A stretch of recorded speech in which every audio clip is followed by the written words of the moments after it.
નમસ્કાર દર્શક મિત્રો, ફરીવાર આપનું હાર્દિક સ્વાગત છે આપણી આ યુટ્યુબ ચેનલમાં. મિત્રો, આજે એક નવી વાર્તા, નવો વિડીયો અને સરસ મજાની જાણકારી સાથે હું તમારી સમક્ષ હાજર થયો છું. મિત્રો, આજનો વિડીયો ખૂબ જ જ્ઞાનવર્ધક છે. આ વાર્તામાંથી તમને ઘણી બધી પ્રેરણા મળશે. મિત્રો, આજે હું તમને એક બુદ્ધિશાળી પોપટની વાર્તા રજૂ કરવાનો છું. તો મિત્રો, આ વાર્તા ખૂબ જ જ્ઞાનવર્ધક અને ખૂબ જ પ્રેરણાદાયક છે. મિત્રો, આ વાર્તાને અંત સુધી જરૂર જુઓ. આ વાર્તાને સાંભળ્યા પછી તમને જીવનમાં એક નવી દિશા મળશે. મિત્રો, આ વાર્તાના અંત ભાગમાં પોપટ એવી બે વાતો જણાવે છે. આ વાતો ખૂબ જ મહત્વપૂર્ણ છે. દરેક માણસના જીવનમાં ખૂબ જ કામ લાગનારી આ બે વાતો છે. જે માણસ પોપટની આ બે વાતોનું પાલન કરે છે એના જીવનમાં એ ક્યારેય નિરાશ નથી થતો, ક્યારેય કોઈ વસ્તુથી દુઃખી નથી થતો. મિત્રો, તમે સારી રીતે જાણતા હશો કે સમય હંમેશા એક જેવો નથી રહેતો.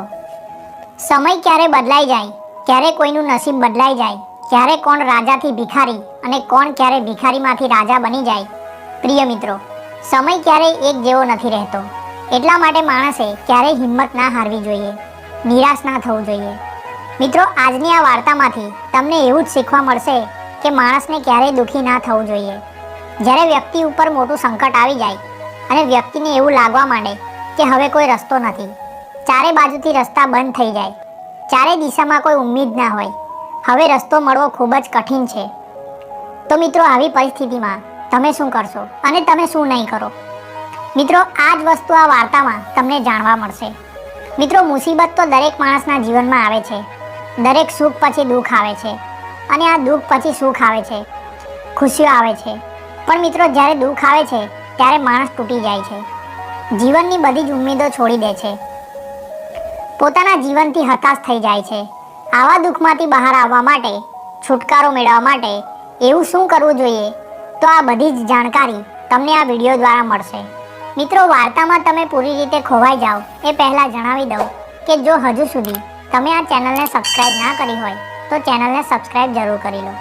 મિત્રો, અધૂરું જ્ઞાન મેળવવું એ આપણા માટે હંમેશા ખતરનાક સાબિત થાય છે. માટે વિડીયોમાં જણાવેલી વાતોને સમજવા અને જ્ઞાનનો ફાયદો ઉઠાવવા માટે આ વિડીયોને અંત સુધી જરૂર જુઓ. તો ચાલો મિત્રો, આજની આ વાર્તાની શરૂઆત કરીએ. મિત્રો, પ્રાચીન સમયની વાત છે. એક જંગલમાં એક પોપટ રહેતો હતો. આ પોપટ પોતાના બે બચ્ચાઓ સાથે રહેતો હતો. આ પોપટનું જીવન એકદમ સુખ શાંતિવાળું હતું. કોઈ પણ જાતની કોઈ ચિંતા નહોતી. માત્ર બાળકોનું પાલન પોષણ કરવાનું અને જંગલમાં આરામથી રહેવાનું. આ પોપટના નાના નાના બચ્ચાઓ ખૂબ જ સુંદર હતા, ખૂબ જ રૂપાળા હતા. આ પોપટના બચ્ચાઓની સુંદરતા એટલી મનમોહક હતી કે દરેક જણ એમની ઉપર મોહી જાય. પોપટના નાના નાના બચ્ચા ખૂબ જ રૂપાળા હતા. પોપટ પણ પોતાના બચ્ચાઓને ખૂબ જ પ્રેમ કરતો હતો. એમને જીવથી પણ વધારે સંભાળ રાખતો હતો. બંને બચ્ચાઓને મેળવીને એ ખૂબ જ આનંદિત હતો. એને જીવનમાં બીજી કોઈ વસ્તુની ઉમ્મીદ નહોતી, કોઈ વસ્તુને મેળવવાની એને આશા નહોતી. એ એવું જ વિચારતો હતો કે ઉપરવાળાએ મને બે નાના નાના બચ્ચા આપ્યા છે, આ જ મારો સંસાર છે, આ જ મારું બધું જીવન છે. આવું વિચારીને આ પોપટ ખૂબ જ ખુશ હતો, ખૂબ જ પ્રસન્ન હતો. કોઈની સાથે કોઈ ફરિયાદ નહીં, પોતાનું જીવન ખૂબ જ આનંદથી જીવી રહ્યો હતો. પણ કહેવાય છે ને, એક સુખ પછી, એક ખુશીની પળ પછી દુઃખ આવે છે. એક દિવસની વાત છે. એક શિકારી એ જ જંગલમાંથી પસાર થઈ રહ્યો હતો.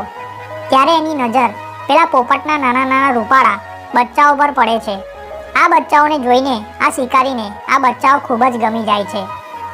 આ શિકારી વિચારવા લાગે છે કે જો હું આ પોપટના બચ્ચાઓને પકડીને રાજાને આપું તો રાજા મારી ઉપર પ્રસન્ન થશે અને મને મોટું ઇનામ આપશે. આવું વિચારીને પેલો શિકારી પેલા પોપટના બચ્ચાઓને પકડી લે છે અને પોપટના નાના નાના બચ્ચાઓને લઈને રાજાના દરબારમાં પહોંચે છે. દરબારમાં જઈને રાજાને કહે છે કે મહારાજ, હું તમારા માટે ખૂબ જ સુંદર ભેટ લઈને આવ્યો છું અને હું આ ભેટ ખૂબ જ દૂરથી લઈને આવ્યો છું. ત્યારે રાજા કહે છે કે શું લઈને આવ્યો છે, મને જણાવ. ત્યારે પેલો શિકારી બે નાના નાના પોપટના બચ્ચાઓને પોતાના થેલામાંથી કાઢે છે અને કાઢીને રાજાને કહે છે કે મહારાજ, હું તમારા માટે સુંદર પક્ષીઓ લઈને આવ્યો છું, બે પોપટના બચ્ચાઓ લઈને આવ્યો છું. તમને વિનંતી છે કે તમે મારી આ ભેટને સ્વીકાર કરો. પ્રિય મિત્રો, રાજા શિકારીની આટલી વાત સાંભળ્યા પછી નાના નાના બચ્ચાઓને જોઈને ખૂબ જ ખુશ થાય છે અને રાજા પેલા શિકારીની આ ભેટનો સ્વીકાર કરે છે અને શિકારીને એના બદલામાં ઇનામ તરીકે ઘણા બધા સોનાના સિક્કા આપે છે. હવે રાજા પોતાના નોકરોને આદેશ આપે છે કે એક સોનાનું પિંજરું બનાવીને લાવો અને એ પિંજરામાં આ બંને બચ્ચાઓને રાખવામાં આવે. રાજાનો આદેશ મળતા જ એક સોનાનું મોટું પિંજરું આવી જાય છે. એમાં બંને પોપટના બચ્ચાઓને બેસાડી દેવામાં આવે છે. હવે મહેલના બધા જ લોકો આ નાના નાના બચ્ચાઓને લાડ કરતા. દરેક વ્યક્તિ આ પોપટના બચ્ચાઓને ખૂબ જ પ્રેમ કરતા હતા. જે પણ આવતા તે બધા જ આ પોપટના બચ્ચાઓને ખૂબ જ પ્રેમ કરતા હતા. સારા સારા ફળો એમને ખાવા માટે આપતા હતા. રાજાનો એક કુંવર હતો. એ પણ પોપટના બચ્ચાઓ સાથે દરરોજ રમતો, એમની સાથે રમવામાં વ્યસ્ત રહેતો. રાજાને પણ પોતાના કામમાંથી સમય મળતો ત્યારે એ પણ પોપટના બચ્ચાઓ સાથે લાડ કરતો, એમની સાથે રમતો. પ્રિય મિત્રો, આ પોપટના બચ્ચાઓની ઘણી જ સાર સંભાળ કરવામાં આવતી હતી. આ પોપટના બચ્ચાઓને કોઈ વાતની કમી નહોતી. જો રાજાને લાગતું કે કોઈ વસ્તુની કમી છે તો રાજા નોકરોને સંભળાવવા લાગતો. રાજા એવું જ કહેતો કે આ પોપટના બચ્ચાઓને ક્યારે પણ કોઈ પણ પ્રકારનું દુઃખ આવવું ના જોઈએ. સમય સમય પર બધી જ વસ્તુઓ એમને મળવી જોઈએ જેની એમને જરૂર છે. આવી સુખ સુવિધા અને એસો આરામને જોઈને બંને બચ્ચાઓ પરસ્પર વાતો કરે છે. એમાંથી નાનો પોપટ પોતાના મોટા ભાઈને કહે છે કે ભાઈ જુઓ, આપણું નસીબ કેવું છે. આપણને આપણા નસીબ પર ગર્વ થવો જોઈએ. આપણને વગર માગીએ એ બધી જ વસ્તુઓ મળે છે. કોઈ મહેનત કરવાની જરૂર નથી, કોઈ કામ કરવાની જરૂર નથી પડતી. અને આ મહેલના બધા જ લોકો આપણને ખૂબ જ પ્રેમ કરે છે, આપણી ખૂબ જ સાર સંભાળ રાખે છે. આ મહેલમાં એવો કોઈ પણ વ્યક્તિ નથી જે આપણને પ્રેમ ના કરતો હોય. અને આપણી પાસે બધી જ વસ્તુઓ ખાવા માટે છે જે આપણને જંગલમાંથી પણ પ્રાપ્ત નથી થતી. આપણે ખૂબ જ ભાગ્યશાળી છીએ.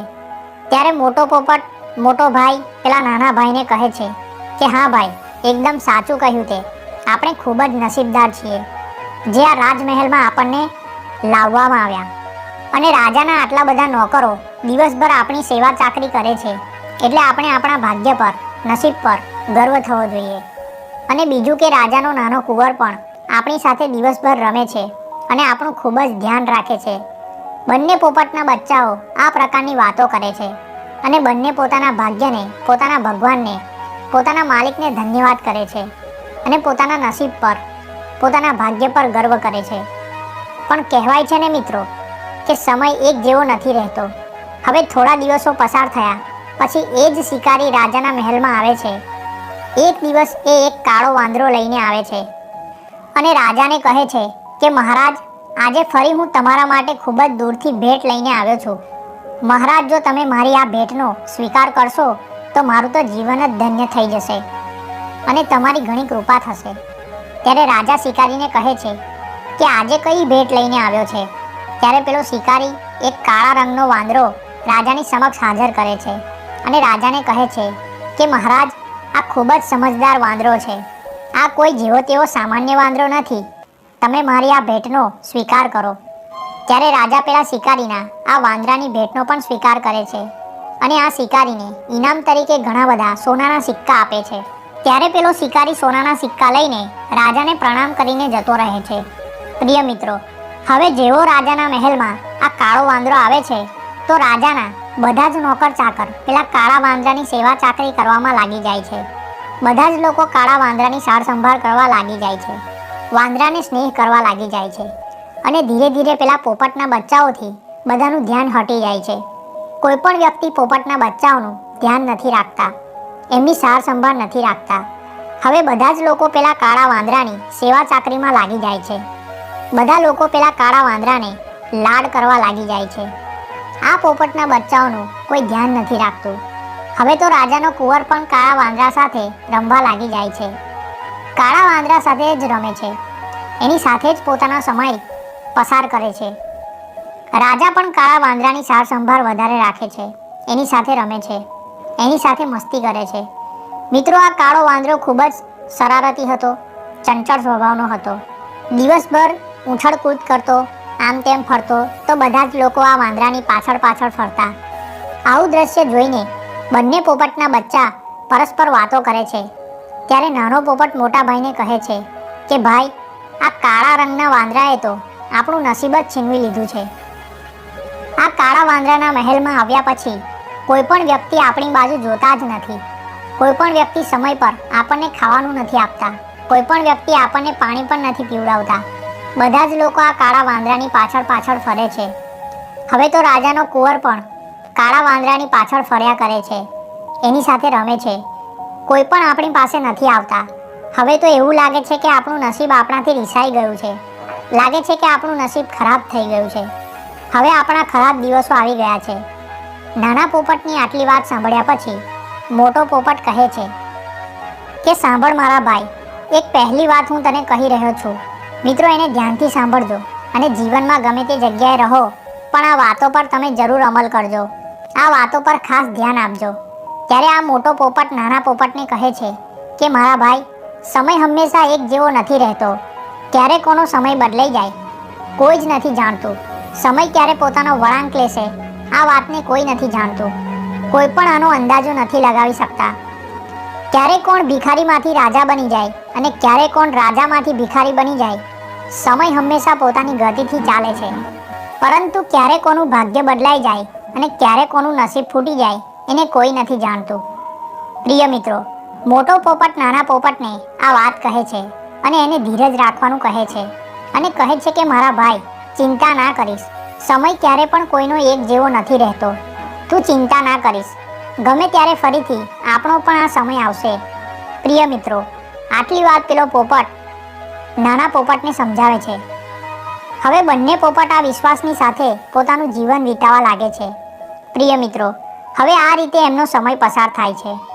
હવે એક દિવસની વાત છે. પેલો કાળો વાંદરો રાજમહેલમાં ખૂબ જ મસ્તી અને ધમાલ કરે છે. આમ તેમ કૂદકા મારે છે અને રાજમહેલની મોંઘી મોંઘી કાચની વસ્તુઓ તોડી નાખે છે. બધા નોકરોને ઘાયલ કરી દે છે. રાજ દરબારમાં રાખેલા મોટા મોટા ગ્રંથોને ફાડી નાખે છે. પુસ્તકો ફાડી નાખે છે. આખા રાજમહેલમાં ઉથલપાથલ મચાવી દે છે. રાજાના કુંવરને પણ ઘાયલ કરી નાખે છે. ત્યારે આ વાત રાજા પાસે પહોંચે છે. ત્યારે રાજા તરત જ આદેશ આપે છે કે આ કાળા વાંદરાને તરત મહેલમાંથી કાઢી મૂકવામાં આવે અને આ વાંદરાને એવી સુમસામ જગ્યા પર ઘનઘોર જંગલમાં લઈ જઈને છોડી દેવામાં આવે, જેથી એ ફરી મહેલમાં આવી ના શકે. પ્રિય મિત્રો, હવે રાજાના સૈનિકો કાળા વાંદરાને પકડી લે છે અને પિંજરામાં બંધ કરી દે છે અને પિંજરું ઉપાડીને એક એવી સુમસામ જગ્યા પર જંગલમાં લઈ જાય છે અને જંગલમાં લઈ જઈને કાળા વાંદરાને છોડી દેવામાં આવે છે. હવે આ વાંદરાને જંગલમાં છોડીને આવ્યા પછી હવે ધીરે ધીરે બધા પોપટના બચ્ચાઓને પ્રેમ કરવા લાગે છે. હવે પહેલાંની જેમ એમને ખાવાનું પીવાનું મળવા લાગ્યું. પહેલાંની જેમ એમને સુવિધાઓ મળવા લાગી અને બધા જ લોકો આ પોપટના બચ્ચાઓને સ્નેહ કરે છે, વહાલ કરે છે. રાજાનો કુંવર પણ પોપટના બચ્ચાઓ સાથે રમવા લાગે છે અને એમની સાથે વાતો કરે છે, એમની સાથે પોતાનો સમય વિતાવે છે. ત્યારે નાનો પોપટ ફરીથી મોટા પોપટને કહે છે કે ભાઈ, આપણું નસીબ ફરીથી જાગી ગયું છે અને ફરીથી આપણું નસીબ બદલાવા લાગ્યું છે. ફરી આપણા દિવસો સારા આવી ગયા છે. મિત્રો, ત્યારે પેલો મોટો પોપટ ફરીથી બીજી વાત નાના પોપટને કહે છે કે સાંભળ મારા ભાઈ, મેં પહેલાં પણ તને એક વાત કહી હતી કે સમય એક જેવો નથી રહેતો અને આજે હું તને બીજી વાત કહીશ. આ બીજી વાત પણ તું ધ્યાનથી સાંભળજે. ધરતીના ગમે તે ખૂણામાં રહો પણ મારી કહેલી આ બંને વાતો પર હંમેશા અમલ કરતા રહેજો અને આ વાતોને યાદ રાખજો. ત્યારે પેલો પોપટ બીજી વાત કહે છે કે ભાઈ, તમારો સમય ભલે ગમે તેટલો સારો હોય, તમારું ભાગ્ય ભલે ગમે તેટલું સારું કેમ ના હોય, એના પર ઘમંડ ક્યારેય ના કરવું જોઈએ. જો તમે એના પર ઘમંડ કરશો તો જ્યારે તમારી ઉપર દુઃખ આવશે તો તમે આ દુઃખને સહન નહીં કરી શકો. એટલા માટે પોતાના ભાગ્ય, પોતાના નસીબ પર ઘમંડ ના કરવું જોઈએ. જ્યારે તમારું નસીબ સાથ આપે છે તો તમારે ક્યારે પણ ઊંચું ના ઉડવું જોઈએ. જે લોકો હવામાં ઉડવા લાગે છે એમનું નીચે પડવું નિશ્ચિત છે અને એમનું પતન થઈ જાય છે. એટલા માટે જ્યારે પણ તમારું નસીબ સારું હોય, તમારું ભાગ્ય સાથ આપે તો એના પર ઘમંડ ના કરવો જોઈએ. અને જ્યારે તમારી ઉપર જ્યારે કોઈ મોટી મુસીબત આવી જાય, તમારી ઉપર કોઈ મોટી સમસ્યા આવી જાય તો તમારે દુઃખી ના થવું જોઈએ. તમારે હિંમત નથી હારવાની. વિપત્તિ ભલે ગમે તેવી મોટી હોય, સંકટ ભલે કેટલું પણ મોટું હોય, પણ તમારે હિંમતથી કામ લેવાનું છે. જો તમે હિંમત હારી ગયા તો તમારું નિશ્ચિત પતન થઈ જશે. એટલા માટે સમસ્યા ગમે તેવી આવે, તમારે હંમેશા દ્રઢ વિશ્વાસ સાથે કામ લેવાનું છે. તમારે હંમેશા હિંમતથી કામ લેવાનું છે.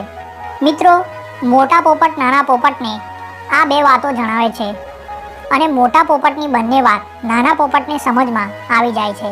ત્યારે આ વાતો સાંભળીને નાનો પોપટ પોતાના મોટા ભાઈનો આભાર માને છે.